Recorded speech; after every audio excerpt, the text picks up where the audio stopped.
এই গ্রামের মধ্যে আল্লাহর কোনো পেয়ারা বান্দা মারা গেছেনি। এবার ওই লোক ডাক দিয়ে বলে, না না, আল্লাহর তো কোনো ওলি বুজুর্গ এই গ্রামের মধ্যে মারা যায় নাই। এবার ইমাম গাজালি রহমতুল্লাহি আলাইহি বলেন, কেউ মারা যায় নাকি একটু ভাবো। এবার এই লোক ডাক দিয়ে বললেন, হুজুর এই গ্রামে একজন মারা গেছে, একবারে জংলার শেষ মাথায় বাড়ি, সেই কাঠুরিয়া বনের মধ্যে জংলার মধ্যে কাঠ কাটে, এমন একজন ব্যক্তি মারা গেছে। এবার ইমাম গাজালি রহমতুল্লাহি আলাইহি ডাক দিয়ে বললেন, সে কি বুজুর্গ? এই লোক ডাক দিয়ে কয়, না না, সে তো কোনো বুজুর্গ নয়। এবার ইমাম গাজালি বলেন, তার নাম কি?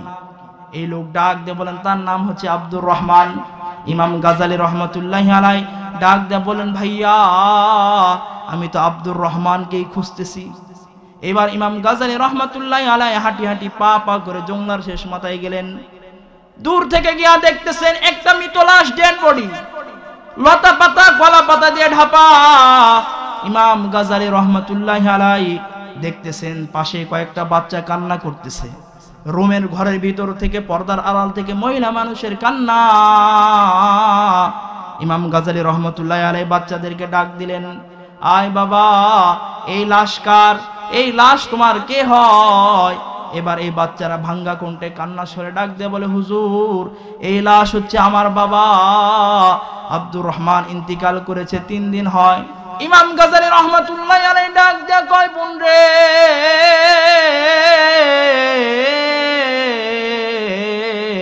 তোমার স্বামীর কোনো গুরুত্বপূর্ণ আমলের দরকার নাই। তোমার স্বামী ছিল একজন আশিকে কুরআন। আল্লাহর কোরআনকে মহব্বত করার কারণে ওলির দপ্তরে নাম লেখাইছে, আল্লাহ কবরের মধ্যে রাখার সাথে সাথে মাফ করে দিয়েছে। সুবহানাল্লাহ, সুবহানাল্লাহ। কোরআনকে মহব্বত করতে হবে, কিন্তু কোরআনের মহব্বত আমাদের অন্তরের মধ্যে নাই। আজকে 95% বাংলাদেশের মুসলমানের দেশে, এই দেশের মধ্যে 95% মুসলমান। এই দেশের মধ্যে সকালবেলাও আজান হয়, সন্ধ্যাবেলাও আজান হয়, ঘুম থেকে ওঠার সময় আজান শুনে ঘুম ভাঙে, ঘুমানোর সময় আজান শুনে ঘুমাইতে যাই আমরা। সেই দেশের মধ্যে কোরআন নিয়ে চক্রান্ত করা হয়। আওয়াজ করে বলেন ঠিক কিনা? স্পষ্ট ভাষায় বলতে চাই, আল্লাহ তাআলা বলেছেন, ইন্না নাহনু নাযালনা যিকরা ওয়া ইন্না লাহু লাহাফিজুন। এই কোরআনকে আমি নাজিল করেছি, আমি লিখেছি, এই কোরআন আমার কিতাব, আমি হেফাজত করব, আমি সংরক্ষণ করব। নাস্তিক, মুরতাদ, কাফের, তোমরা যতই চক্রান্ত করো, কোরআনকে বিতাড়িত করতে চাও, তোমরা বিতাড়িত হবে, কোরআন বিতাড়িত হবে না। আওয়াজ করে বলা ঠিক কিনা? কোরআন বিতাড়িত হবে না, তোমরা বিতাড়িত হয়ে যাবে। আমাদের পীররা কিন্তু ভালো জানে যে আমরা কেমন, কোন লেভেলের পীর, এটা ভালো জানে। মুরব্বীরা বলেন 3 জায়গায় বেড়াগিরি চলে না। কয় জায়গায়? 3 জায়গায় ভাব চলে না। এক জায়গায় হচ্ছে নিজের গায়ে, মানে নিজের গ্রামে। 2 নাম্বার হচ্ছে নিজের মায়, নিজের বাপ মায়ের কাছে। 3 নাম্বার হচ্ছে নিজের ঘরের জানালায়, মানে নিজের স্ত্রীর কাছে।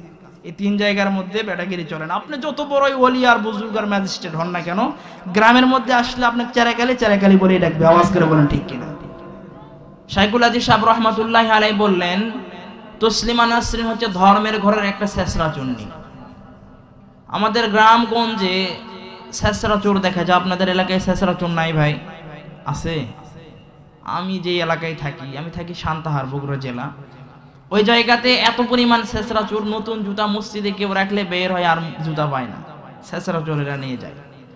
তো আপনারা বুঝতে পারবেন, ছেঁচড়া চোর যদি কারো বাড়ির মধ্যে ঢোকে আর মালিক যদি বুঝতে পারে তার ঘরের মধ্যে ছেঁচড়া চোর ঢুকেছে, এই ছেঁচড়া চোরকে তাড়াবার জন্য, ঘর থেকে বাহির করার জন্য মালিককে দা, বটি, কুড়াল, রাইফেল হাতে নিতে হয় না। মালিক যদি একটু জাগ্রত হয়ে জোরে গলা খাকানি দেয়, এমনি ছেঁচড়া চোর পালাতে বাধ্য হয়। আওয়াজ করে বলেন ঠিক কিনা? আল্লামা আজিজুল হক সাহেব রহমতুল্লাহ আলাইহি সুন্দর করে বলেছিলেন, তসলিমা নাসরিন হচ্ছে ধর্মের ঘরের একটা ছেঁচড়া চুন্নি। একে তাড়াবার জন্য ঢাকার রাজপথে রাইফেল, দাবটি, কুড়াল নিয়ে আমাদের মিটিং, মিছিল, সমাবেশ কিছুই করার প্রয়োজন নাই। এই বাইতুল মুকাররমের উত্তর গেট থেকে জোরে তাকবীর দাও, এমনি তসলিমা নাসরিন দেশ থেকে পালাতে বাধ্য হবে। তো আল্লামা আজিজুল হক সাহেব রহমতুল্লাহ আলাইহির কথাই বাস্তব হয়েছিল। যেই তসলিমা নাসরিন সারা জীবন বোরকা, হেজাব, জিলবাবের বিরুদ্ধে কথা বলেছে, এক কথায় বাইতুল মুকাররমের উত্তর গেটের তৌহিদি জনতার স্লোগানে, রাতের অন্ধকারে জীবন বাঁচানোর তাগিদে সেই তসলিমা নাসরিন বোরকা পরে দেশ ত্যাগ করতে বাধ্য হয়েছে। আওয়াজ করে বলেন ঠিক কিনা? তো আপনারাও এখানে জোর উচ্চ স্বরে, উচ্চ কণ্ঠে রবকে খুশি করার লক্ষ্যে সমস্বরে শুকরিয়া আদায় করেন, রবের নামে তাকবীর দেন। এখনো পর্যন্ত আমাদের সমাজের মধ্যে, এলাকার মধ্যে, থানার মধ্যে, জেলার মধ্যে, দেশের মধ্যে যে চোর, বাটপার, চিটার জনগণের উপর জুলুম করে 10 কেজি চাল বরাদ্দ ছিল, গম বরাদ্দ ছিল, যারা মেরে খেয়েছে, চুরি করে খেয়েছে, আপনাদের আওয়াজে তারাও দিল্লিতে পালাতে বাধ্য হবে। আওয়াজ করে বলেন ঠিক কিনা? এই জন্য মহাব্বতে, আকীদাতের সাথে রবকে খুশি করার লক্ষ্যে উচ্চ কণ্ঠে, সমস্বরে আরো একবার শুকরিয়া আদায় করি। সকলে বলি আলহামদুলিল্লাহ। আর একটু জোরে বলি ভাই আলহামদুলিল্লাহ। আরো একবার বলি আলহামদুলিল্লাহ। কার শুকরিয়া আদায় করলাম? আল্লাহ। আল্লাহ বলেন ও রব্বাকা ফাকাব্বির, বান্দা তোমরা আমার নামের তাকবীর দাও। আল্লাহ বলেন হে বান্দা তোমরা তোমাদের রবের নামে তাকবীর দাও। তাকবীর দিলে কি হয়? যখন কোন মুমিন বান্দা ঈমানি জোর নিয়ে তাকবীর দেয়, যদি ঈমান অন্তরের মধ্যে থাকে, আল্লাহর ভয় থাকে, আর ঈমানি সাহস নিয়ে যদি একজন ঈমানদার মর্দে মুজাহিদ তাকবীর দেয়, 1000 ইহুদি, খ্রিস্টান, নাস্তিক পালাতে বাধ্য হয়। আওয়াজ করে বলেন ঠিক কিনা? এই জন্য রবের নামের তাকবীর দিতে হবে। আল্লাহ তাআলার হাজারো শুকরিয়া, যে সময় চতুর্দিকে খারাপতার সয়লাব চলতেছে, ঠিক এমত অবস্থায় কোরআন ও হাদিস থেকে গুরুত্বপূর্ণ ওলামা একরামের জবান থেকে সুন্দর কথা বলা, শোনার মতো সুযোগ করে দিয়েছেন। এই জন্য আরো একবার শুকরিয়া আদায় করি। সকলে বলি আলহামদুলিল্লাহ। লাখো কোটি দুরূদ বর্ষিত হোক আকায়ে নামদার তাজদারে মদিনা আহমদ মুস্তাফা সরকার দু আলম। সকলে বলি সাল্লাল্লাহু আলাইহি ওয়াসাল্লাম। শুরুতেই যে কথাটা বলতে চাচ্ছিলাম, বিষয়টা হচ্ছে আমাদের সামনে অতি সন্নিকটে রমজানুল মুবারক চলে এসেছে, তাই না ভাই? আর অল্প কয়েকদিন। আর এটা মাদ্রাসার মাহফিল, এই জন্য নিয়ত করেছি, ইরাদা করেছি যে কোরআন এর বিষয়ে দুই একটা কথা বলবো, শুনবেন ইনশাআল্লাহ। আল্লাহ তাআলা কবুল করুন। যে বিষয়টা বলতে চাচ্ছি সেটা হচ্ছে কোরআনকে মহাব্বত করলে কি লাভ, কোরআন পড়লে কি ফায়দা, হারাম হালাল থেকে হালাল পথে চললে কি লাভ, আল্লাহ কি দিবেন, এই বিষয়ে কথা বলতে চাচ্ছি। শুনবেন তো ইনশাআল্লাহ। আল্লাহ তাআলা কবুল করুন। পবিত্র কোরআনে কারীম থেকে যে আয়াতে কারিমা তেলাওয়াত করেছি, আল্লাহ তাআলা বলেন বিসমিল্লাহির রহমানির রহিম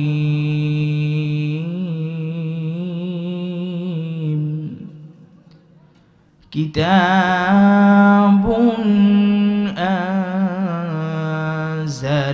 আনজালনাহু ইলাইকা লিতুখরিজান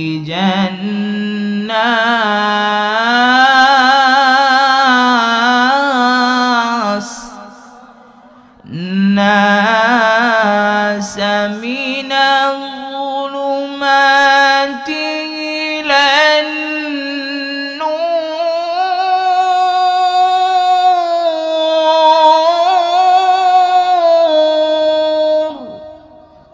সূরাতুল ইব্রাহিমের আয়াত, পরিপূর্ণ আয়াত তেলাওয়াত করা হয় নাই, অংশ বিশেষ তেলাওয়াত করা হয়েছে। মফহুমি তরজমা করতেছে, আপনারা যেন বোঝেন। আল্লাহ তাআলা এই আয়াতের মধ্যে বলেন কিতাবুন আনজালনাহু ইলাইকা লিতুখরিজান নাস, ওগো রাসূল এটি এমন কিতাব যা আপনার উপর নাজিল করা হয়েছে, মিনাজ জুলুমাতি ইলান নূর, যা অন্ধকারের পথের মানুষগুলোকে আলোর পথ দেখায়। সুবহানাল্লাহ বলেন। আল্লাহ তাআলা বললেন ওগো রাসূল এই কিতাব এমন কিতাব যে মানুষগুলা ইসলামের পথ থেকে, সিরাত মুস্তাকিমের পথ থেকে, জান্নাতের পথ থেকে, আমি রবের পথ থেকে, সুন্নতের পথ থেকে যারা বাহিরে অন্ধকার পথে, জাহান্নামের পথে, বাতিলের পথে, বেদাতের পথে, হারামের পথে, এই কিতাব অনুযায়ী যদি চলে তো আমি রব তাকে আলোর পথ দেখাবো, জান্নাত দিব। সুবহানাল্লাহ বলেন। আল্লাহ রাসূল সাল্লাল্লাহু আলাইহি সাল্লাম হাদিসে মুবারাকার মধ্যে বলেন মান ক্বরাআল কুরআন, যে কোরআন পড়েছে, ফাস্তাযহারাহু, যে কোরআনকে সংরক্ষণ করেছে, হেফজ করেছে, মুখস্থ করেছে, ফাআহাল্লা হালালাহু, যে হালাল অনুযায়ী চলেছে, ওয়া হাররামা হারামাহু, যে হারাম থেকে বেঁচেছে, ফাআদখালাহুল্লাহুল জান্নাহ, আল্লাহ তাআলা তাকে জান্নাত দান করবেন। সুবহানাল্লাহ বলেন। আল্লাহ রাসূল সাল্লাল্লাহু আলাইহি সাল্লাম শুধু এতটুকু বলেই ক্ষান্ত হন নাই, এরপরে আরো বলেন ওয়াশাফাআহু ফি আশারাতিন মিন আহলি বাইতিহি, এবং এই 4 গুণে গুণান্বিত ব্যক্তি যে কোরআন পড়ে, যে কোরআনকে সংরক্ষণ করে, যে হালাল পথে চলে, যে হারাম থেকে বাঁচে, এই 4 গুণে গুণান্বিত ব্যক্তিকে আল্লাহ তো জান্নাত দিবেনই, ওয়াশাফাআহু ফি আশারাতিন মিন আহলি বাইতিহি, এবং এই 4 গুণে গুণান্বিত ব্যক্তির পরিবারের মধ্যে এমন 10 জন ব্যক্তি, ওয়াশাফাআহু ফি আশারাতিন মিন আহলি বাইতিহি কুল্লুহুম কদ ওয়াজাবাত লাহুন নার, যাদের উপর জাহান্নাম অবধারিত এমন 10 জন ব্যক্তির বিষয়ে সুপারিশ করার অধিকার দিবেন। সুবহানাল্লাহ বলেন। তাহলে কোরআন যে পড়ে মুখস্থ করে হাফেজে কোরআন, আল্লাহ রাসূল বললেন 10 জন ব্যক্তির বিষয়ে সুপারিশ করার অধিকার দিবেন। এই 10 জন ব্যক্তি কেমন? যাদের উপর জাহান্নাম অবধারিত হয়ে গিয়েছে, এইরকম 10 জন ব্যক্তির বিষয়ে সুপারিশ করার অধিকার দিবেন। সুবহানাল্লাহ বলেন। এই যে গুরুত্বপূর্ণ একটা বিষয় আল্লাহ রাসূল সাল্লাল্লাহু আলাইহি সাল্লাম যে মেসেজ উম্মতের মধ্যে দিবেন, আল্লাহ বলছেন কোরআন অনুযায়ী চললে আলোর অন্ধকারের পথ থেকে আলোর পথ দেখাবো, জান্নাত দিব। এই যে সুবিশাল একটা ফজিলত আল্লাহ তাআলা বান্দাদের মধ্যে দিয়ে দিলেন, মেসেজ দিলেন, তাহলে বড় দুঃখের সাথে বলতে হয় আজকে মুসলিম পিতার ঔরস থেকে, মুসলিম মায়ের পেট থেকে ইসলামী রাষ্ট্রের মধ্যে জন্মগ্রহণ করার পরে নামের শুরুতে মুহাম্মদ, মুসলিম ঘরের সন্তান, মুসলিম হওয়ার পরেও আজকে আমার ঘরের সন্তান ইংলিশতে অনর্গল ভাবে কথা বলতে পারে, আরবিতে কথা বলার তো দূরের কথা, বিসমিল্লাহ সহি শুদ্ধ করে বলতে পারে না। আওয়াজ করে বলেন ঠিক কি? সহি শুদ্ধ করে বলতে পারে না। অথচ আপনি শহরের মধ্যে দেখবেন অথবা গ্রামের মধ্যে যারা একটু প্রভাবশালী ব্যক্তি, টাকাওয়ালা ব্যক্তি, দেখবেন তাদের সন্তানদেরকে, আমরা মুসলিম ঘরের সন্তান, আমরা মুসলিমরা আমার সন্তানকে 5 থেকে 10,000 টাকা খরচ করে ইংলিশ মিডিয়ামে ইংলিশ টিচারের কাছে ইংলিশতে বক্তব্য দেওয়ার জন্য, ইংলিশ যেন সুন্দর ভাষায় বলতে পারে এইটা শিক্ষা দেওয়ার জন্য তাদের পিছনে প্রতি মাসে 5 থেকে 10,000 টাকা খরচ করে ইংলিশ শিক্ষা দিচ্ছি। বড় দুঃখের সাথে বলতে হয় মুসলিম ঘরের সন্তান 500 টাকা খরচ করে মুসলিম ঘরের সন্তানের মুখে আলিফ বা তা সা উঠাই দিতে পারতেছি না। আওয়াজ করে বলেন ঠিক কি? পারতেছি না। দিন যত গড়াচ্ছে তত নোংরা থেকে নোংরা আমাদের সমাজের মধ্যে ধেয়ে আসতেছে। আগের যুগের মারা ফজরের আগে উঠতো, রাস্তা পরিষ্কার করত, রাস্তা ঝাড়ু দিত, এরপরে ফজরের নামাজ আদায় করত, এরপরে সূরাতুল ইয়াসিন পাঠ করে রুম থেকে তারপর বাইর হইতো। মনের মধ্যে কৌতূহল জাগলো, দাদিকে জিজ্ঞাসা করলাম, দাদি ফজরের আগে ঘুম থেকে ওঠেন, ওঠার পরেই সর্বপ্রথম যে কাজটা করেন সেইটা হচ্ছে রাস্তা পরিষ্কার করেন, এর মানে কি, এর কারণ কি? আমাকে বলে যে ফজরের আগে উঠে এই রাস্তা পরিষ্কার করি এই জন্য যে এই রাস্তা দিয়ে তো চোর আর বাটপার আর ডাকাতরা হাঁটে না, আর কিছুক্ষণ পরে ফজরের আজান দিবে, মসজিদে আল্লাহর বান্দারা নামাজ আদায় করার জন্য এই রাস্তা দিয়ে যাবে, এই জন্য পরিষ্কার করে রাখতেছি যেন কোনো আল্লাহর বান্দা রাস্তায় যাবে রাস্তার মধ্যে ময়লা না থাকার কারণে পায়ের মধ্যে কোনো আঘাত পাবে না, অন্তর থেকে দোয়া আসবে, এই জন্যই রাস্তা পরিষ্কার করবে।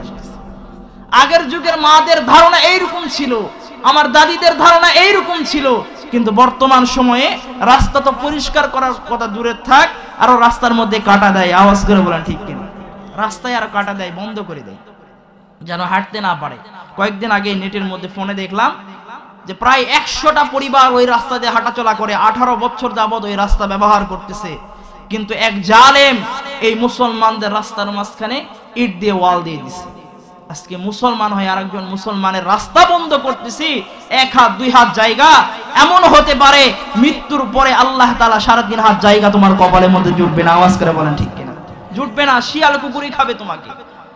যে কথা বলতে চাচ্ছিলাম, আজকে মুসলিম ঘরের সন্তানরা কোরআনে কারীম পড়তে জানে না, অথচ আল্লাহ তাআলা বললেন কোরআনে কারীম অন্ধকারের পথের মানুষগুলোকে আলোর পথ দেখায়, কোরআনে কারীম খারাপ পথ থেকে মানুষকে জান্নাতের পথ দেখায়, সেই জায়গা থেকে আমরা গাফেল। ইমাম ফখরুদ্দিন রাজি রহমাতুল্লাহি আলাইহি বলেন, বাবা তোমার বাচ্চাকে আউযু বিল্লাহ বিসমিল্লাহ শিক্ষা দিও, তোমার বাচ্চাকে মক্তবে পড়ায়ো, তোমার বাচ্চাকে কোরআনে কারীম শিক্ষা দিও, এর বিনিময়ে তোমার কবরে আযাব মাফ হইতে পারে। আল্লাহু আকবার বলেন। এর বিনিময়ে তোমার কবরে আযাব মাফ হইতে পারে। ইমাম ফখরুদ্দিন রাজি রহমাতুল্লাহি আলাইহি তাফসীরে কাবীরের মধ্যে লেখেন, হযরত মুসা আলাইহিস সালাম একদিন রাস্তায় যাচ্ছিলেন, হঠাৎ করে রাস্তা দিয়ে হাঁটতে হাঁটতে রাস্তার পাশে একটা কবরের মধ্যে, এক গোলামের কবরের মধ্যে আগুন জ্বলতেছে। মুসা আলাইহিস সালাম থমকে দাঁড়ায় গেলেন। দীর্ঘ সময় পর্যন্ত দেখতেছেন এই গোলামের কবরের মধ্যে এই পরিমাণে আযাব চলতেছে, আগুন জ্বলতেছে। এই গোলাম চিৎকার করে কান্না করতেছে আর বলতেছে, ভাই আমাকে বাঁচাও, আমাকে কবর থেকে বাইর করো। এই কবরে আযাব সহ্য করার মতো ক্ষমতা আমার নাই, এই কবর থেকে তোমরা আমাকে বাহির করো। মুসা আলাইহিস সালাম দেখতেছেন আর ভাবতেছেন, হায় আল্লাহ কি কারণে এই গোলামের কবরের মধ্যে আযাব দিচ্ছে, কি কারণে তার উপরে এই শাস্তি হচ্ছে। দীর্ঘ সময় পর্যন্ত দেখতেছেন আর এই গোলাম আর্তনাদ করে বলতেছে, এই বাচ্চা, এই কলিজার টুকরা সন্তান, দুনিয়াতে থাকা অবস্থায় যখন তোমার যেটা হাজত, যখন তোমার যেটা প্রয়োজন পড়ছে, আমি পিতাকে, আমি বাপকে বলছো, আমি তোমাকে দিয়েছি, কিন্তু আজকে আমি অন্ধকার কবরের মধ্যে একা একা আগুনে জ্বলতেছি, তোমার কোনো খোঁজ খবর নাই, আমার জন্য সদকা করো, আমাকে কবর থেকে বাহির করো। তো এইভাবে চিৎকার করতেছে। মুসা আলাইহিস সালামের তো অন্তর, দিল তো খান খান হয়ে যাচ্ছে। উম্মতের দয়া তো নবীদের অন্তরের মধ্যে আল্লাহ দিয়েছেন। বড় দুঃখের সাথে বলতে হয়, এখন তো নবী নাই, এখন তো সমাজের কিছু প্রতিনিধি আছে, তারা ভাবে যে আমাদের নিজেদের পেট বাসুক, জনগণ মরুক। আওয়াজ করে বলেন ঠিক কিনা? ভোটের আগে মামা, খালু, চাচা, আব্বা, দাদা, দুলা ভাই পর্যন্ত করবে, ভোটের পরে আপনার ছোট্ট বাচ্চার জন্য জন্ম নিবন্ধন কাট করার জন্য 3 মাস আপনাকে ঘোরাবে। আওয়াজ করে বলেন ঠিক কিনা? কিন্তু নবী তো অন্তরের মধ্যে তো রবের প্রেম, রব তো দিয়ে দিয়েছেন উম্মতের ভালোবাসা, উম্মতের দয়া, যেন আমার কোন উম্মত জাহান্নামের মধ্যে না যায়, অন্তরের মধ্যে তো প্রেম। মুসা আলাইহিস সালাম এইটা দেখার পরে আবার তিনি তিনার কাজের মধ্যে চলে গেলেন। হযরত দীর্ঘ সময় তার কাজ শেষ করে আবার ওই রাস্তায় যখন আসতেছিলেন, হঠাৎ করে দেখতেছেন কিছুক্ষণ আগে যে কবরের মধ্যে আযাব চলতেছিল, আগুন জ্বলতেছিল, মুসা আলাইহিস সালাম নজর করে দেখেন ওই কবরের মধ্যে আর কোনো আগুন নাই। সুবহানাল্লাহ বলেন। মুসা আলাইহিস সালাম এখন নজর করে দেখতেছেন ওই কবরের মধ্যে জান্নাতি আয়োজন, সুন্দর ব্যবস্থা, ওই গোলাম সুন্দরভাবে বসে আছে। এই মুসা আলাইহিস সালাম অবাক হয়ে গেলেন, আল্লাহর দিকে মুতাওয়াজ্জিহ হলেন। मौत को समझा है गाफिल इख्तितामे जिंदगी, मौत को समझा है गाफिल इख्तितामे जिंदगी, दर हकीकत मौत तेरे इब्तिदाए जिंदगी, दर हकीकत मौत तेरे इब्तिदाए जिंदगी। ओह दिल दिल नहीं, ओह दिल दिल नहीं, जिस दिल में अल्लाह नहीं,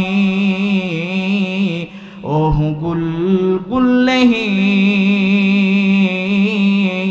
जिस गुल में बू नहीं।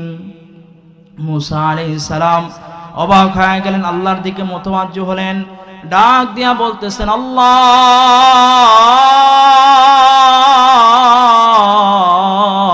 কিছুক্ষণ আগে দেখলাম গোলামের কবরের মধ্যে আযাব, এখন দেখতেছি গোলামের কবরের মধ্যে আর কোনো আযাব নাই। আয় আল্লাহ, কি কারণে মাফ করে দিলেন আল্লাহ? এইবার মুসা আলাইহিস সালামের উপর ওহী নাযিল হলেন। হযরতে জিবরাইল আলাইহিস সালাম এসে ডাক দিয়া করলেন, মুসা কালিমুল্লাহ, আপনি কবরওয়ালাকে জিজ্ঞাসা করেন। কবরওয়ালার জবান আল্লাহ খুলে দিয়েছেন। আল্লাহু আকবার বলেন, আল্লাহু আকবার। এবার মুসা আলাইহিস সালাম কবরওয়ালাকে ডাক দেয়া বলেন, ভাই রে, এই আল্লাহর গোলাম, কিছুক্ষণ আগে দেখলাম তোর কবরের মধ্যে আযাব চলতেছে, তোর কবরের মধ্যে আগুন জ্বলার কারণে চিৎকার করে কান্না করতেছি আর বলতেছি, আল্লাহ, আয় পরওয়ারদিগারে আলম, আয় আল্লাহ, কবরে আযাব আমার সহ্য হচ্ছে না, আল্লাহ আমাকে কবরে আযাব থেকে মুক্তি দান করেন। সন্তান বলে চিৎকার করে ডাক দিয়েছিলা আর বলতেছিলা যে আমাকে কবর থেকে বাঁচাও, আমাকে কবরের আযাব থেকে রক্ষা করো, কিন্তু এখন দেখতেছি তোমার কবরের মধ্যে আর কোনো আযাব নাই। এবার কবরওয়ালার জবান তো আল্লাহ খুলে দিয়েছেন। এবার কবরওয়ালা ডাক দেয়া বলেন, মুসা কালিমুল্লাহ, আমি দুনিয়াতে যে অবস্থায়, যখন দুনিয়াতে হায়াতে জিন্দেগির মধ্যে ছিলাম, আল্লাহ তাআলা নামাজের হুকুম করেছে, কিন্তু নামাজ আমি গোলাম একদিনও আল্লাহর পবিত্র কদমের মধ্যে সিজদা দেই নাই। আল্লাহ তাআলা আপনার শরীয়তের মধ্যে নামাজের বিধান দিয়েছে, কিন্তু আমি গোলাম নামাজ পড়ি নাই। আল্লাহ তাআলা হারাম থেকে বাঁচার কথা বলেছে, হারাম থেকে বাঁচি নাই। আল্লাহ তাআলা হালাল পথে চলার কথা বলেছে, আমি গোলাম কোনোদিন হালাল পথে চলি নাই।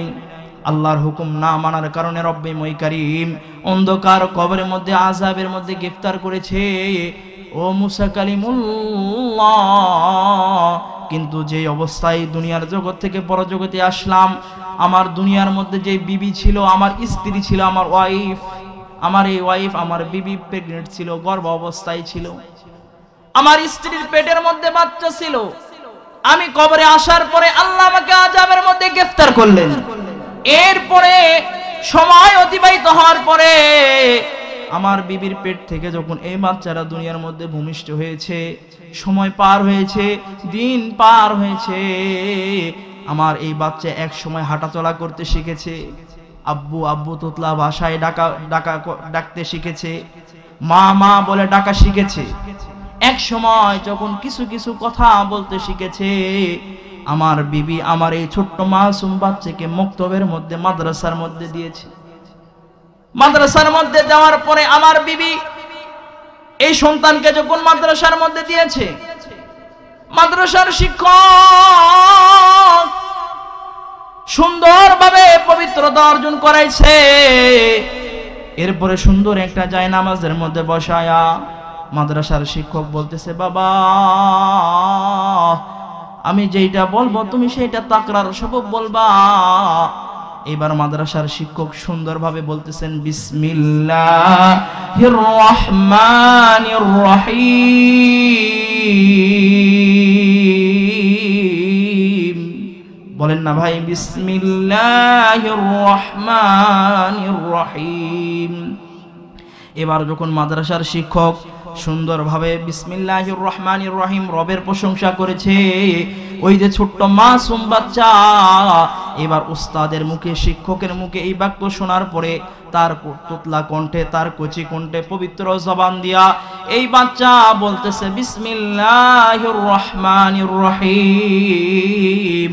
এই বাচ্চা যখন তার পবিত্র জবান দিয়া তুতলা কণ্ঠে আল্লাহর প্রশংসা করেছে, একজন ফেরেশতা আরেকজন ফেরেশতাকে ডাক দিয়া কয়,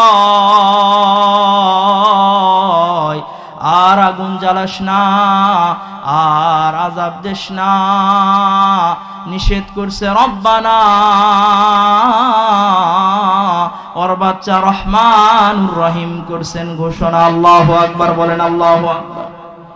ইমাম ফখরুদ্দিন রাজি রহমাতুল্লাহি আলাইহি বলেন, এই বাচ্চা যখন তার পবিত্র জবান দিয়া বিসমিল্লাহির রহমানির রহিম পড়েছে,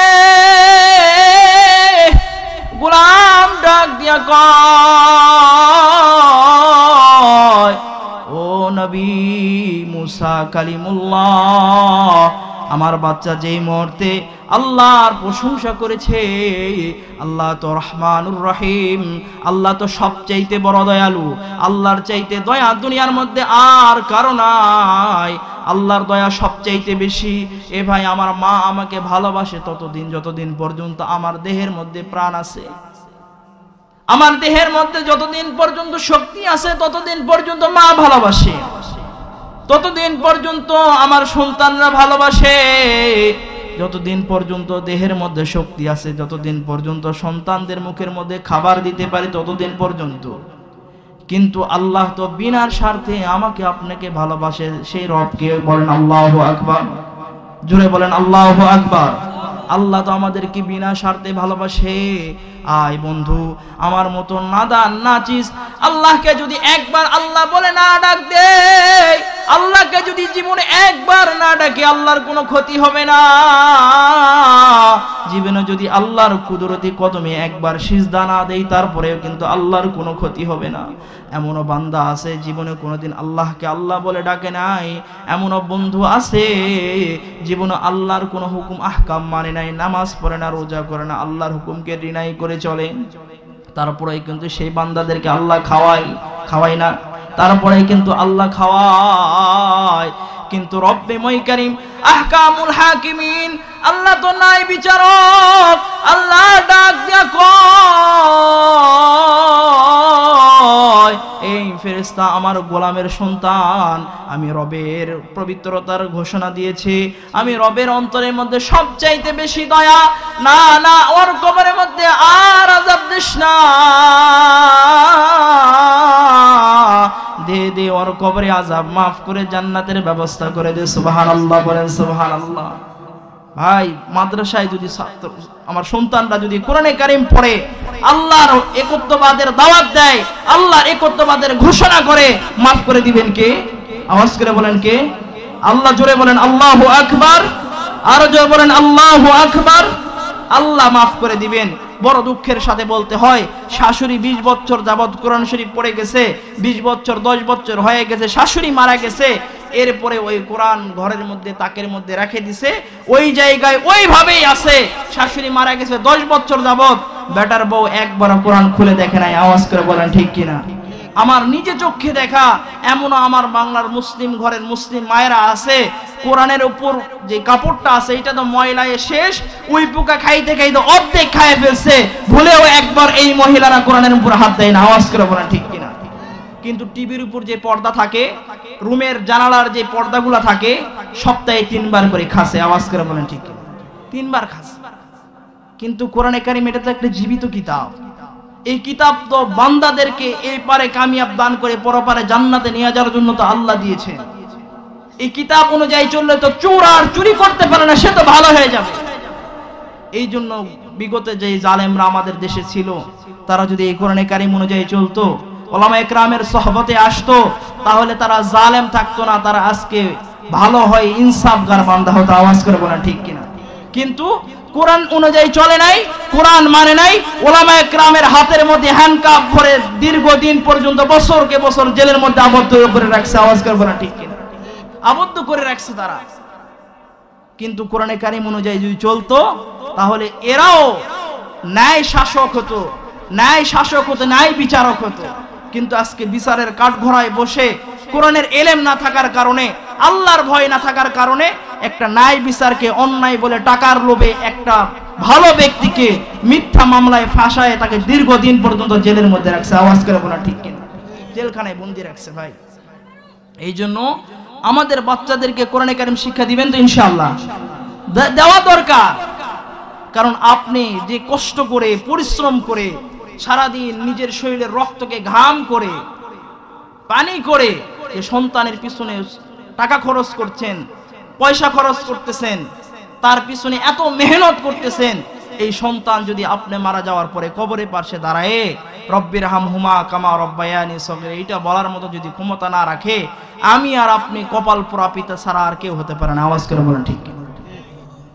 কিন্তু বর্তমান সময়ে দুঃখের সাথে বলতে হয়, আজকে আমি পিতা সন্তানের জন্য সকাল থেকে সন্ধ্যা পর্যন্ত এই পরিমাণে পরিশ্রম করে সন্তানের মুখে দুমুঠো খাবার তুলে দিচ্ছি, স্ত্রী মুখে দুমুঠো খাবার তুলে দিচ্ছি, এরপরে আমি মারা যাওয়ার পরে এই সন্তানের নসিবে জুটে না, এইরকম সাহস হয় না যে বাপের জন্য রব্বির হামহুমা কামা বলে একটু আল্লাহর দরবারে দোয়া করি, এইরকম সুযোগ হয় না। মসজিদ মাদ্রাসার হুজুর 100 টাকা দিয়ে ভাড়া করে নিয়ে যায় দোয়া করে নিতে হয়। আওয়াজ করে বলেন ঠিক? দোয়া করে নিতে হয়। তাহলে কি সন্তান মানুষ করে গেলাম? সন্তান তো সদগায়ে জারিয়া। আপনি সন্তান ভালো নেককার ভাবে করে যাবেন, যতদিন পর্যন্ত এই সন্তান জীবিত থাকবে, নেক আমল করবে, আপনি পার্সেন্টেজ পাবেন। কিন্তু আপনি এমন সন্তান রেখে গেলেন, এমন সন্তান লালিত পালিত করেছেন যে সন্তান ভুলে একবার আল্লাহ বলেও ডাকে না। আওয়াজ করে বলেন ঠিক কিনা? একবারও ডাকে না ভাই, একবারও ডাকে না। আজকে তো বর্তমান সময়ে তো কথা বলাই যাবে না। আজকে আমাদের সন্তানরা কই নামাজ পড়বে, কই পিতামাতার খেদমত করবে, কই কোথায় আল্লাহর একটু জিকির আজগারে থাকবে, এইটা বাদ দিয়ে তারা তো ঠেলাঠেলির মধ্যে ব্যস্ত। আওয়াজ করে বলেন ঠিক কিনা? খেলি ঠেলাঠেলি। দেখবেন ওই পিচ্চিয়ানা বাচ্চা এও ঠেলে, বুড়া যায় সেও ঠেলে, মধ্যম যায় সেও ঠেলে, ঠেলা আর ঠেলা, সবাই ঠেলাঠেলি, এটার মধ্যেই ব্যস্ত। কিন্তু এই কোরআনে কারীম এমন একটি কিতাব, এই কিতাব যদি কোনো বাচ্চাকে জীবনের শুরুতে এই কোরআনের ডোজ দেওয়া হয়, এই টিকা দেওয়া হয়, এ যত বড়ই ডক্টর আর ডাক্তার হোক, এফসিএস, এফআরসিএস, এমবিবিএস, যত বড়ই ডিগ্রিধারী ডক্টর আর ডাক্তার হোক না কেন, যদি কোনো গ্রাম থেকে কোনো সাধারণ একজন গরিব রোগী তার কাছে যায়, তার চেম্বারে, যদি 50 টাকার একটা ট্যাবলেট মেডিসিন দিয়ে তার শরীর সুস্থ হয়ে যাবে, এই ট্যাবলেট যদি কোরআনে কারিম শিক্ষা থাকে এইটাই দিয়ে দিয়ে তাকে ছেড়ে দিবে। আর যদি কোরআনে কারিমের শিক্ষা যদি না থাকে, যত বড়ই ডক্টর আর ডাক্তার হোক, যত বড়ই ডিগ্রিধারী ডাক্তার হোক, 50 টাকা দামের ট্যাবলেট বাদ দিয়ে 50,000 টাকা খরচ করার জন্য তার পেটের মধ্যে অস্ত্র পাচার করবে। আওয়াজ করে বলেন ঠিক কিনা? অস্ত্র পাচার করবে। যদি কোরআনে কারিমের শিক্ষা আমার আপনার সন্তানকে যদি না দেই, এই সন্তান বড় হওয়ার পরে যদি বড় জগৎধারী একজন ইঞ্জিনিয়ার হয়, যেই জায়গার মধ্যে 100 টন রড রাখবে সেই জায়গায় 100 টন দিবে। আর যদি কোরআনে কারিমের শিক্ষা যদি না থাকে, এই সন্তান 100 টনের জায়গায় 20 টন মেরে দিয়ে ওই জায়গায় বাঁশ দিবে। আওয়াজ করে বলেন ঠিক কিনা? বাঁশ দিবে ওই জায়গায়। এই জন্য আমাদের দেশের পৃথিবীর স্বাস্থ্য কমপ্লেক্সের কর্মকর্তারা একটা সিস্টেম চালু করেছে, টিকা দিবস। একটা বাচ্চা জন্মগ্রহণ করার পরে 3 মাসের মধ্যে তাকে 5 থেকে 7টা টিকা দিতে হয়, কারণ ভবিষ্যতে এই বাচ্চা যেন হাম এবং জার্মের রোগে আক্রান্ত না হয়। আপনাদের এলাকায় এই নিয়ম নাই? এইরকম নিয়ম আছে, একটা ছোট্ট বাচ্চাকে 5 থেকে 7টা টিকা দিতে হয়, যেন ভবিষ্যতে হাম এবং জার্মের রোগ থেকে যেন এই বাচ্চা আক্রান্ত না হয়। তাহলে আমার কথা স্পষ্ট ভাষায় বলতে চাই, একটা বাচ্চা ভবিষ্যতের রোগে আক্রান্ত হবে, এই ভয়ে যদি বাচ্চাকে রোগ থেকে বাঁচানোর জন্য হাম এবং জার্মের টিকা দিতে হয়, আপনার বাচ্চা বুদ্ধি হওয়ার পরে, বড় হওয়ার পরে, যৌবনকালে, বৃদ্ধকালে যেন নাস্তিক আর মুরতাদ না হয়, এই জন্য ছোটবেলায়, শিশুকালে, শৈশবকালে কোরআনের টিকা দেওয়া দরকার। আওয়াজ করে বলেন ঠিক কিনা? কোরআনের টিকা দেওয়া দরকার। আর কোরআনের টিকা দিবেন না আর বৃদ্ধ বয়সে বলবেন বেটার কামাই খাবেন, বইয়ের খেদমত নেবেন না, কোশ্চিন কালো হতে পারে না।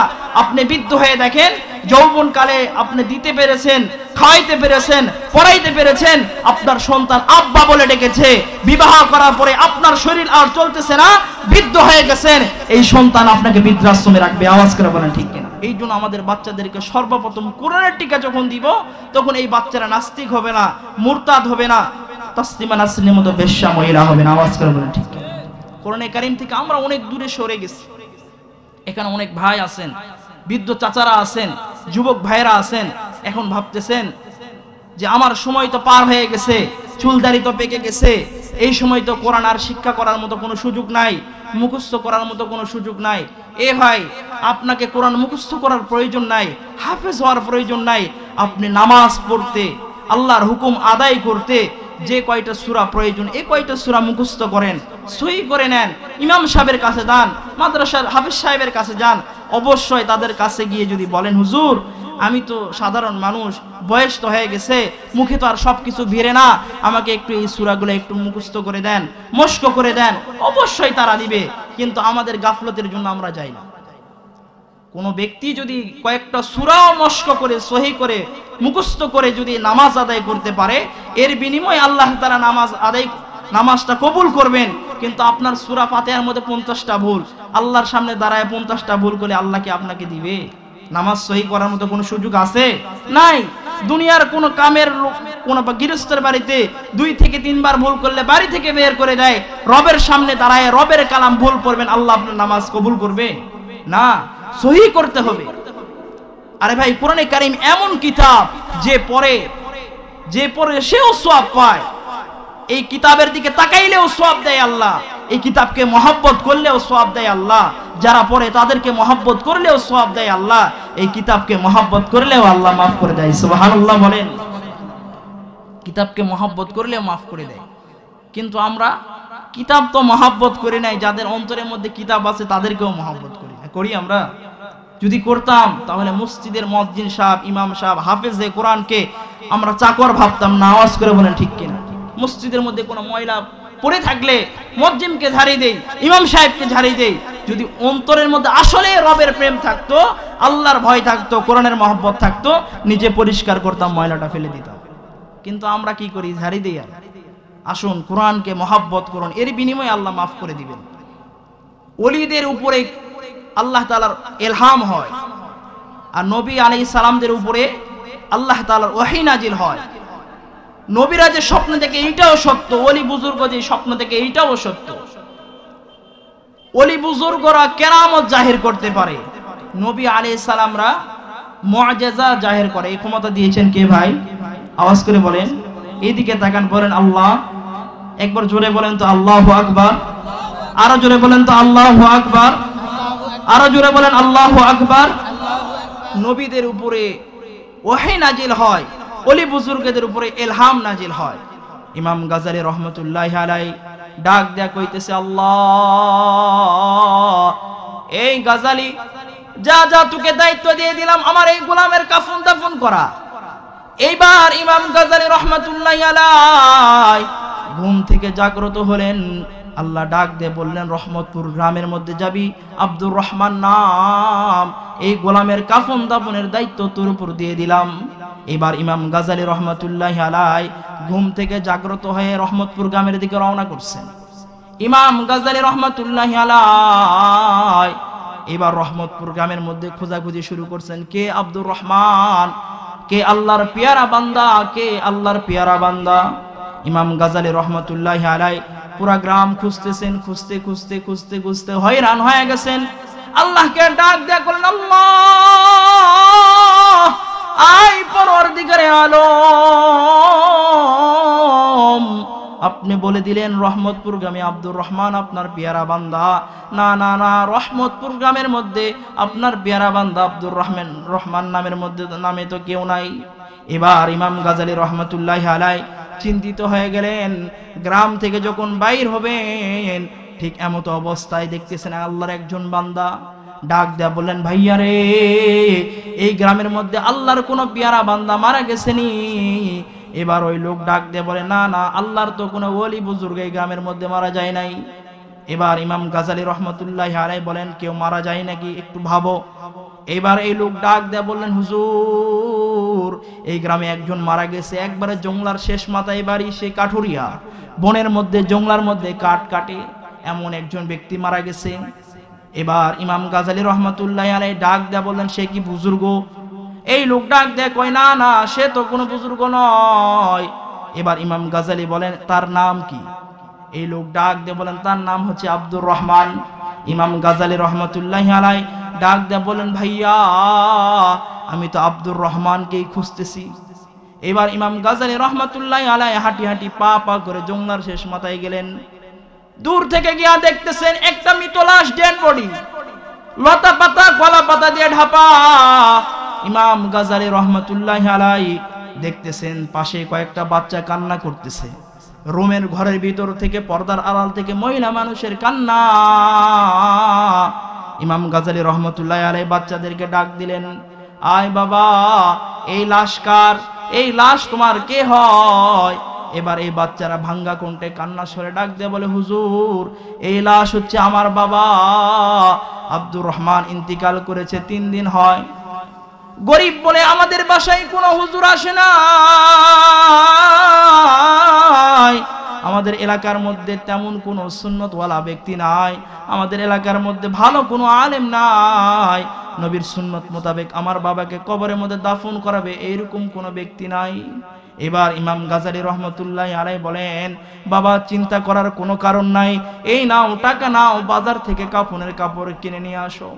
এবার ইমাম গাজালি রহমতুল্লাহি আলাইহি টাকা দিলেন, বাজার থেকে কাফনের কাপড় নিয়ে আসা হলো। ইমাম গাজালি রহমতুল্লাহি আলাইহি এবার নিজের হাত দ্বারা আব্দুর রহমানের লাশকে গোসল করালেন, নিজের হাত দ্বারা কাফন পরাইলেন। কাফন শেষ করার পরে নিজে জানাজার নামাজ পড়াইলেন। আল্লাহু আকবার বলেন। জানাজার নামাজ শেষ করে এইবার ইমাম গাজালি রহমতুল্লাহি আলাইহি নিজে কবরের মধ্যে নামলেন। আব্দুর রহমানের লাশকে যখন কবরের মধ্যে নামাইতেছেন, বাঁশকে ডাক দিয়ে বলতেছেন, এই কবরের মাটি, এই কবরের খার, তোমরা শুনে রাখো, তোমাদের মধ্যে কিন্তু একজন আল্লাহর পেয়ারা বান্দাকে রাখতেছি। ইমাম গাজালি রহমতুল্লাহি আলাইহি বলেন, আব্দুর রহমানের লাশকে যখন আমি কবরের মাটিতে রাখলাম, আমি গাজালি দুনিয়ার মানুষকে মেসেজ করে দিলাম যে এই মুহূর্তে ইমাম গাজালি রহমতুল্লাহি আলাইহি বলেন, যখন আমি আব্দুর রহমানের লাশকে মাটির মধ্যে লাগাইলাম, আমার নাকের মধ্যে জান্নাতি সুঘ্রাণ লাগলো। আওয়াজ করে বলেন সুবহানাল্লাহ, সুবহানাল্লাহ। ইমাম গাজালি রহমতুল্লাহি আলাইহি অবাক হলেন, আল্লাহকে ডেকে ডেকে বললেন, আল্লাহ, সে তো একজন কাঠুরিয়া, কিভাবে আপনার পেয়ারা বান্দা হলো? এবার কবর শেষ করার পরে লাফ দিয়ে কবর থেকে উঠলেন। সুন্দরভাবে মাটি দেওয়ার পরে তার বাচ্চাদেরকে জিজ্ঞাসা করলেন, বাবা তোমার আব্বু তো সাধারণ একজন কাঠুরিয়া মানুষ, কি এমন আমল করত যার বিনিময়ে তোমার আব্বার কবরে আযাব নগদেই মাফ করে দিয়েছেন?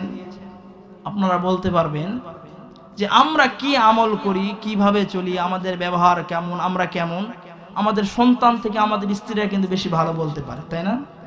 আমাদের বিবিরা কিন্তু ভালো জানে যে আমরা কেমন, কোন লেভেলের পীর, এটা ভালো জানে। মুরব্বীরা বলেন 3 জায়গায় বেড়াগিরি চলে না। কয় জায়গায়? 3 জায়গায় ভাব চলে না। এক জায়গায় হচ্ছে নিজের গায়ে, মানে নিজের গ্রামে।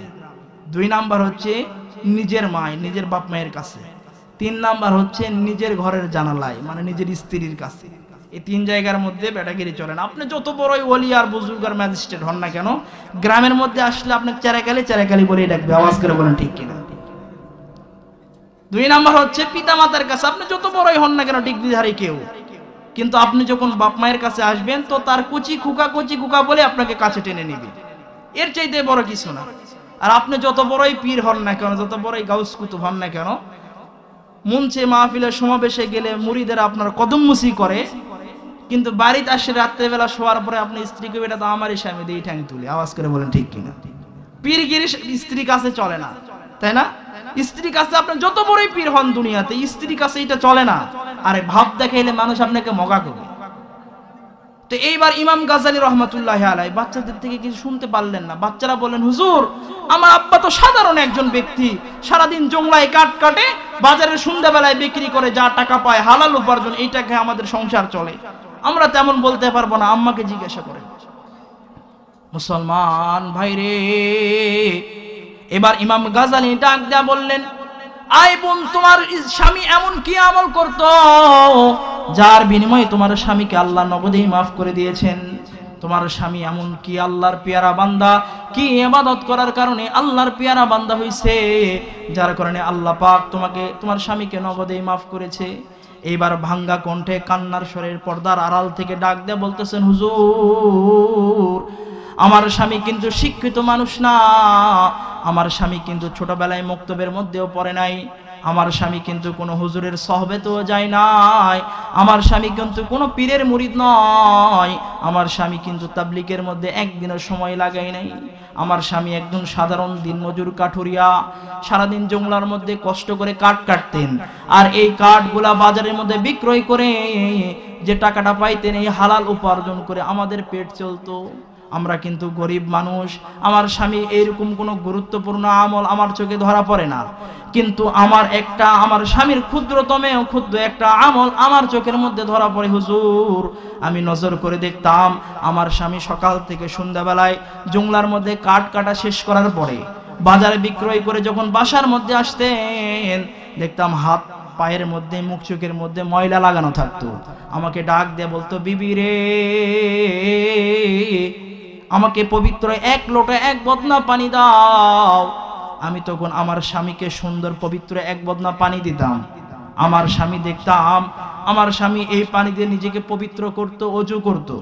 অজু করার পরে আমাদের ঘরের মধ্যে কিন্তু কোনো ভালো ভিআইপি কোনো শোকেস খাট পালং কিচ্ছু নাই, কিন্তু আমার ঘরের মধ্যে একটা তক্তা আছে, এই তক্তার মধ্যে পুরান একটা কিতাব আছে, এই কিতাব নিয়ে আসতো, আর আসমানের দিকে আমার স্বামী আসমানের দিকে এই কিতাবটা তুলতো, আর ছোট্ট বাচ্চার মতো হাউমাউ করে কান্না করতো, আর ডাক দিয়ে বলতো, আল্লাহ আয় পরওয়ারদিগার আলম, আমি আপনার গোলাম, এইটা আপনার কালাম, আয় আল্লাহ আমি কিন্তু কোরআন পড়তে জানি না, আল্লাহ আয় আল্লাহ গরিব বানাইছো, আপনার বন্টনের মধ্যে কোনো অভিযোগ নাই, আয় আল্লাহ গরিব বানাইছেন, আমার এই ভাগ্যের মধ্যে কোনো অভিযোগ নাই, আল্লাহ আয় আল্লাহ আপনার এই কোরআন কিন্তু আমি পড়তে জানি না, এই কোরআনকে কিন্তু আমি মহব্বত করি, এই কোরআনকে আমি চুমু খাই, এই কোরআনকে আমি কিন্তু বুকের মধ্যে নেই, এই কোরআনকে আমি কিন্তু খুব মহব্বত করি, আল্লাহ এবার ইমাম গাজালি রহমতুল্লাহ আলাই ডাক দিয়ে বলেন, বোন রে ওই কিতাবটা আমাকে দাও। এইবার ছোট্ট বাচ্চার হাতে কিতাবটা যখন ইমাম গাজালির হাতের মধ্যে দেওয়া হলো, ইমাম গাজালি রহমতুল্লাহ আলাই কোরআনে কারিম এই কিতাবটা খুলে দেখতেছেন আল্লাহর গোলামের হাতের আঙ্গুলের প্রত্যেকটা লাইনে লাইনে সাবুটে আছে। আল্লাহু আকবার বলেন, আল্লাহু আকবার। ইমাম গাজালি রহমতুল্লাহ আলাইহি ডাক দিয়া কয়, বোন রে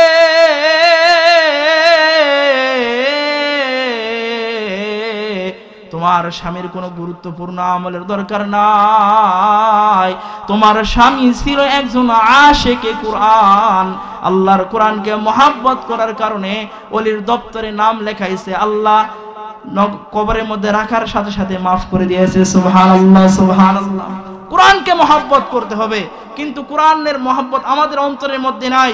আজকে ৯৫% বাংলাদেশে মুসলমানের দেশে, এই দেশের মধ্যে ৯৫% মুসলমান। এই দেশের মধ্যে সকালবেলাও আজান হয়, সন্ধ্যাবেলাও আজান হয়, ঘুম থেকে ওঠার সময় আজান শুনে ঘুম ভাঙে, ঘুমানোর সময় আজান শুনে ঘুমাইতে যাই আমরা। সেই দেশের মধ্যে কোরআন নিয়ে চক্রান্ত করা হয়। আওয়াজ করে বলেন ঠিক কিনা? স্পষ্ট ভাষায় বলতে চাই, আল্লাহ তাআলা বলেছেন, ইন্না নাহনু নাযালনা যিকরা ওয়া ইন্না লাহু লাহাফিজুন। এই কোরআনকে আমি নাজিল করেছি, আমি লিখেছি। এই কোরআন আমার কিতাব, আমি হেফাজত করব, আমি সংরক্ষণ করব। নাস্তিক, মুরতাদ, কাফের, তোমরা যতই চক্রান্ত করো, কোরআনকে বিতাড়িত করতে চাও, তোমরা বিতাড়িত হবে, কোরআন বিতাড়িত হবে না। আওয়াজ করে বলা ঠিক কিনা? কোরআন বিতাড়িত হবে না, তোমরা বিতাড়িত হয়ে যাবে। এই জন্য কোরআনে কারিমকে মহব্বত করবেন তো ইনশাআল্লাহ। কোরআনে কারিমকে মহব্বত করা দরকার। বড় দুঃখের সাথে বলতে হয়, অনেক ভাই এই জায়গায় আছেন, অনেক বৃদ্ধ চাচারা এই জায়গার মধ্যে আছেন, যে সময় পার হয়ে গেছে, ৭০-৮০ বছরের সময়ের মধ্যে চলে গেছেন। এখন ভাবতেছেন এতদিন পর্যন্ত আল্লাহর কোনো ভালো মন্দ ইবাদত করি নাই, আল্লাহকে ডাকি নাই, আল্লাহর কাছে যাই নাই, আল্লাহ মাফ করবে তো? এ ভাই আপনি ভুল ধারণার মধ্যে আছেন। আল্লাহ তো বারবার ডাকেন, ফাফিরু ইলাল্লাহ, ফাফিরু ইলাল্লাহ। আয় বান্দা আমার দিকে আয়, আমার দিকে আয়। ৭০ বছর পর্যন্ত আমি রবের গোলামি করিস নাই, আল্লাহ বলে ডাক দে, আমি তোকে জান্নাতি করব। আওয়াজ করে বলেন সুবহানাল্লাহ। আল্লাহ ডাকেন, আল্লাহ বলেন আর রহমান আর রহিম।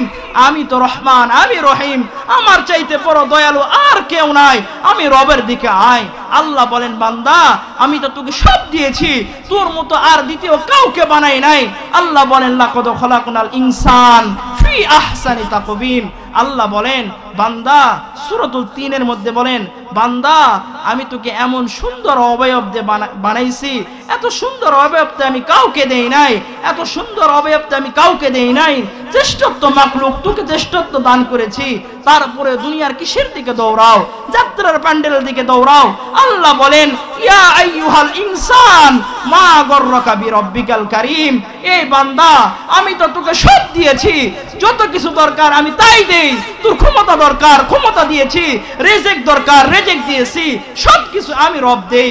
তারপরে মহান মহিমাময় রব থেকে দুনিয়ার তোকে কিসে দূরে সরায় দিল?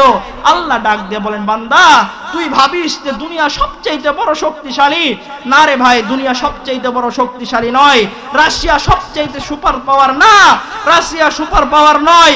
ভাবতেছেন America super power, America super power নয়, চীন সুপার পাওয়ার না। আল্লাহর কাছে এই সুপার পাওয়ারের কোনো দাম নাই। আল্লাহ বলেন, আন্নাল কুওয়াতা লিল্লাহি জামিআ। আমি সবচেয়ে বড় শক্তির অধিকারী। আল্লাহু আকবার বলেন। এই দুনিয়ার শক্তি আল্লাহর কাছে কোনো দাম নাই।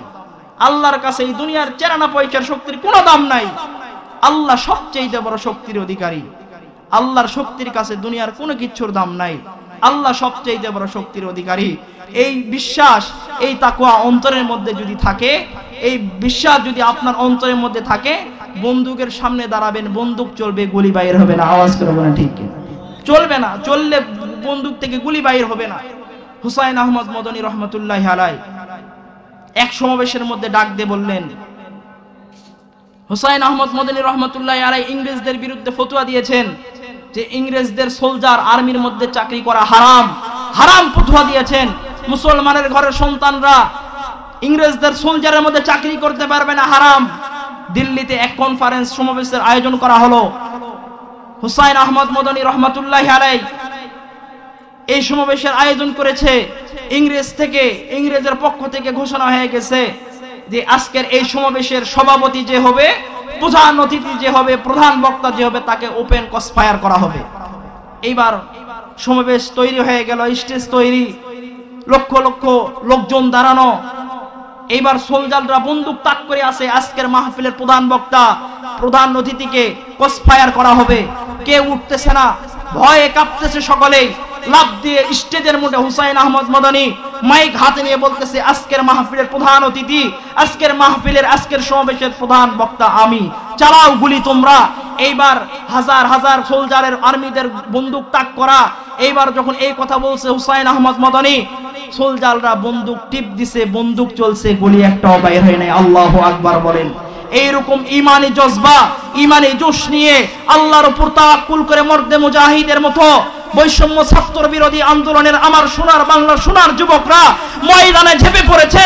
জালেম সরকার বাংলাদেশ থেকে পালাতে বাধ্য হয়েছে। আওয়াজ করে বলেন ঠিক কিনা? জালেম সরকার এই দেশে টিকতে পারে নাই, টিকবেও না। আল্লাহ তাআলা জালেমকে পছন্দ করে না, ছাড় দেয় কিন্তু ছেড়ে দেয় না। এমন একটা সময় হয়ে গেছে, এখন আমার বাংলার কিছু মুসলিম ভাইরা বলতেছে, আগে যে ছিল সে ভালো ছিল। কোন দলের সাপোর্ট করে আমি বলতে চাচ্ছি না, আগে যে ছিল সে ভালো ছিল। এ ভাই আপনার চোখ মনে হয় কপালের নিচে না, উপরে আপনার চোখ। এ ভাই ঢাকার বুকে যাত্রা বাড়িতে ছোট্ট রিফাত আর রাহাত বাসার ছাদের উপর খেলতেছিল, হেলিকপ্টার থেকে জালেমের বুলেটের আঘাতে এই ছোট্ট মামনির ছোট্ট কচি বাচ্চার বুক ঝরঝরিত করে দিয়েছে। স্পষ্ট ভাষায় বলতে চাই, আপনি বলতেছেন আগেই ভালো ছিল। এ ভাই ছোট্ট বাচ্চার যে নিরাপত্তা দিতে পারে না, সে কখনো 18 কোটি জনগণের নিরাপত্তা দিতে পারে না। আওয়াজ করে বলেন ঠিক কিনা? দিতে পারে না। যদি এই ছোট্ট মাসুম বাচ্চার নিরাপত্তা একটা সরকারের কাছে না থাকে, একটা রাষ্ট্রপ্রধানের কাছে না থাকে, তাহলে আপনি কিভাবে বলেন আগে যে ছিল সে ভালো ছিল? এটা ভুল কথা। যদি কোরআনের ভয় থাকতো, আল্লাহর ভয় থাকতো, এইরকম কাজ করতে পারতো না। এই ছোট্ট বাচ্চা কি ভুল করেছে, কি এমন ক্ষতি করেছে তার বুকের মধ্যে বুলেট ছড়াতে হবে? ছোট্ট বাচ্চার পিছনে এরকম আক্রমণ। লিল্লাহে তাকবীর, লিল্লাহে তাকবীর। দ্বিতীয় মেহমানের আগমন, ইলিয়াস ভাইয়ের আগমন। এই জন্য কোরআনের মহব্বত আমাদের অন্তরে রাখতে হবে। আর কোরআনের মহব্বত রাখতে হলে ওলামা একরামকে মহব্বত করতে হবে, ওলামা একরামের সান্নিধ্যে যাইতে হবে, মাদ্রাসার হাফেজ কোরআনদেরকে মহব্বত করতে হবে। কিন্তু আমাদের মহব্বত তো নাই। আমাদের মহব্বত তো স্ত্রীর উপরে, আমাদের মহব্বত তো আমাদের সন্তানের উপরে, আমাদের মহব্বত তো শুধুই দুনিয়ার পিছনে, আল্লাহর পিছনে, কোরআনের পিছনে, রসুলের সুন্নাহর পিছনে আমাদের মহব্বত নাই। আওয়াজ করে বলেন ঠিক কিনা? আমাদের বড় ভাই চলে আসতে, আর বেশি কথা বলবো না। সুদূর ঢাকা থেকে আগত, অনেক দূর থেকে আসতে, অনেক কষ্ট করে সফর করে আসতে। যে কথাগুলা বললাম এর মধ্যে যা ভুল কথা ছিল আমার পক্ষ থেকে, যা সঠিক কথা ছিল আল্লাহর পক্ষ থেকে, আল্লাহ তাআলা আমল করার মতো তৌফিক দান করুন।